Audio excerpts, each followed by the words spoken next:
過嚟咧，我叫嘢食嗰陣時咧，佢問我：喂，你飲乜水？嚇，最好係乾淨㗎啦。即係咩？即係原來係咁問我飲乜嘢？原來係手握一支咪，陳樂添就可以令全場充滿笑聲。台下嘅佢又係另一面。我成日都覺得咧，自己咧喺台上面咧，同埋我真實嘅自己咧係會距離十萬八千里嘅。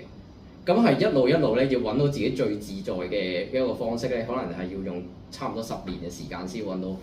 陳樂添話自己係內向嘅人，但上到台彷彿擁有截然不同嘅靈魂。阿添認為歡笑嘅背後往往埋藏住悲劇，而表演者自己當刻可能仲消化緊嗰份傷痛。所有嘅笑位都有啲悲劇嘅嘢度嘅，咁我喺悲劇嘅嘢，跟住我去揾一啲角度去令到佢好笑嘅。咁跟住係啦，跟住我揾到啦，跟住可以好笑啦，笑咗啦。看來今次真的可以一邊吐血一邊寫周記了。另外不要再因為滿足150字而加那麼多的。咁但係咧，大家唔會 focus 喺個悲劇嗰度啦，已經只係 focus 喺個笑嗰度。咁但係佢自己可能會感受到個悲劇入邊嘅其他嘢㗎嘛。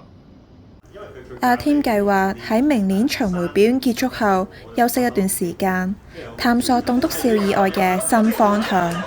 我覺得棟篤笑係我成世人都會好想做，一路都 keep 住做嘅一樣嘢。但係我覺得有時候呢，係要放低先至可以有另外一啲角度去睇到。